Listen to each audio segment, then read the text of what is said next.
सिद्धार्थनगर जिले के प्रभारी मंत्री अनिल राजभर ने पत्रकार वार्ता में कहा कि दुनिया के कई देशों में लोग संकट का सामना कर रहे हैं, लेकिन भारत में स्थिति पूरी तरह नियंत्रण में है और लोग सुरक्षित हैं।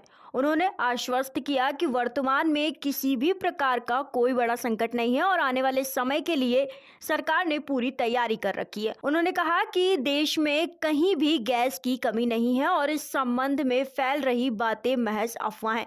मंत्री ने लोगों से अपील की कि वे राहुल गांधी और अखिलेश यादव के बयानों पर ध्यान न दें और पैनिक होने से बचें, क्योंकि देश में एक सक्षम सरकार कार्य कर रही है। सबसे पहले तो मैं इस प्रेस वार्ता में जनपद सिद्धार्थनगर के अपने सभी प्रेस के साथियों का मैं उत्तर प्रदेश की सरकार की तरफ से भी और भारतीय जनता पार्टी की तरफ से भी आप सबका मैं अभिनंदन करता हूं। आप सबका स्वागत है।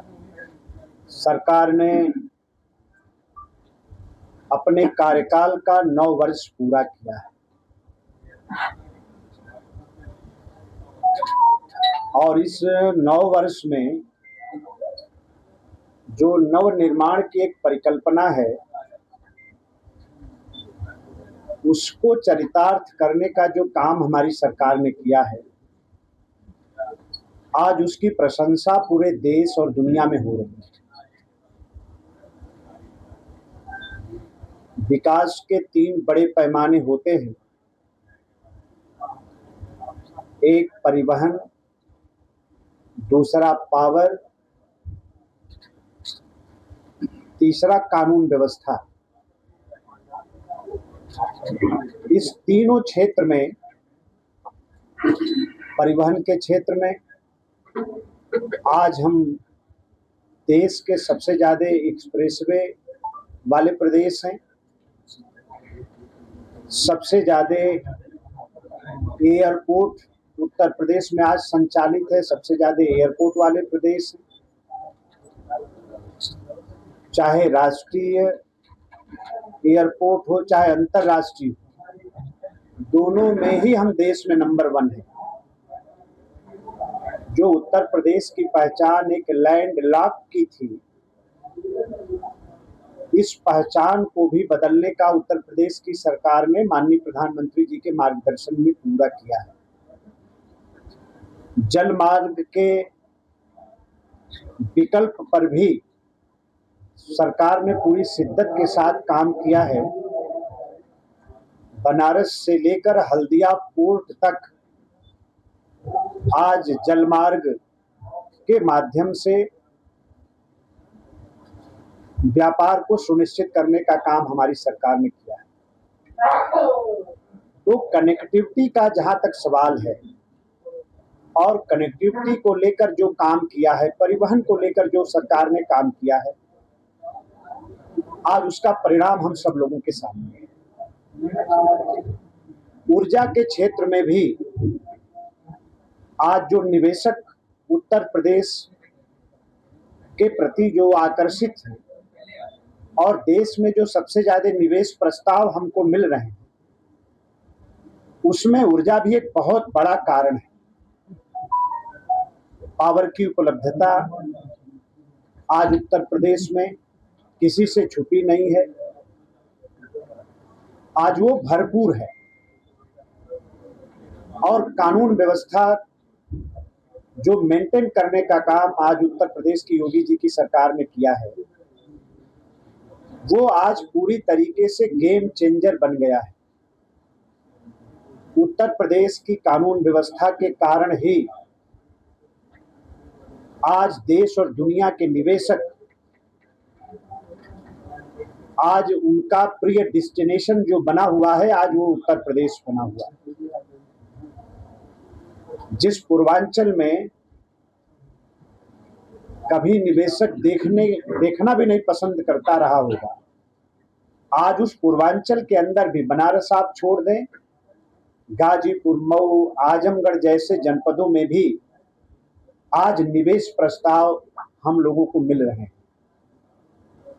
और इसी वजह से पूर्वांचल एक्सप्रेसवे के किनारे उद्योगों का एक समूह स्थापित करने का भी फैसला योगी जी की सरकार ने किया है, जो आने वाले समय में पूर्वांचल के पलायन को पूरी तरीके से रोकने का काम ही नहीं करेगा, बल्कि दूसरे देश के दूसरे हिस्से के जो हमारे बेरोजगार नौजवान हैं, उनको भी रोजगार देने का, उनको भी एक मौका देने का काम करेगा। अभी कल भी कैबिनेट की बैठक हुई, जो औद्योगिक विकास पर हमारी सरकार जोर दे रही है,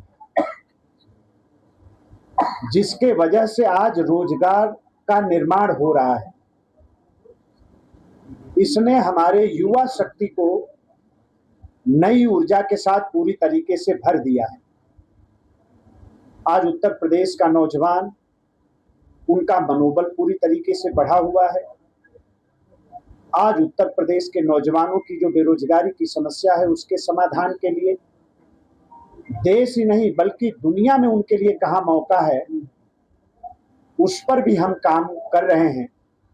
अभी प्रदेश की सरकार ने मिशन रोजगार का गठन किया है और देश की माननीय प्रधानमंत्री श्री मोदी जी की सरकार ने हमको आरए का लाइसेंस दिया है, जिसकी वजह से जो आज सरकार का लक्ष्य है कि देश के बाहर 30 से 35 हजार लोगों को हम भेज सकें और देश के अंदर निजी क्षेत्र में कम से कम 1 लाख अपने बेरोजगार नौजवानों को हम देश के अंदर निजी क्षेत्र में सेवायोजित कर सकें।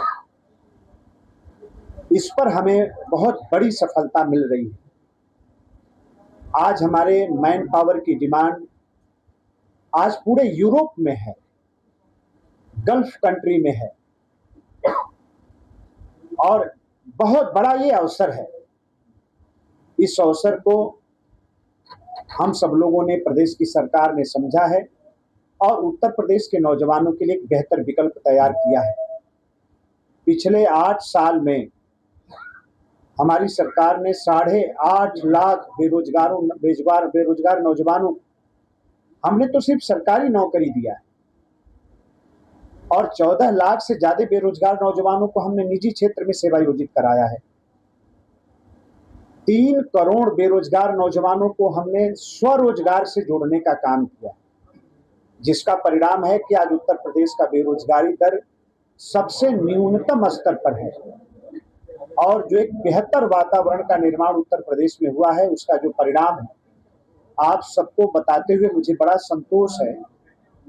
जब से देश आजाद हुआ तब से लेकर 2017 तक जितने कारखानों का पंजीयन उत्तर प्रदेश में हुआ, उससे भी ज्यादा कारखाने पिछले 8 साल में हमने पंजीकृत किए हैं और पिछले 2 वर्ष में नए कारखानों के रजिस्ट्रेशन के क्षेत्र में हम 2 साल से देश में नंबर 1 के स्थान पर हैं।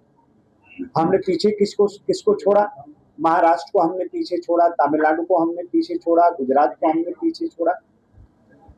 तो आज इस बात को, ये किस चीज को प्रमाणित करता है ये आंकड़ा, कि हर क्षेत्र में सरकार जो काम कर रही है उसका परिणाम अब उत्तर प्रदेश के सामने, देश के सामने देखने को मिल रहा है।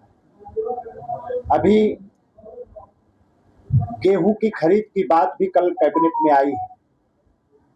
एमएसपी 160 रुपया बढ़ाने का भी फैसला सरकार ने किया है और 6500 से भी ज्यादा उत्तर प्रदेश में क्रय केंद्रों को स्थापित करने की बात भी और फैसला भी कल सरकार ने किया है। जब तक हमारा अन्नदाता किसान अपना गेहूं देना चाहेगा, तब तक सरकार उनके गेहूं की खरीद करेगी।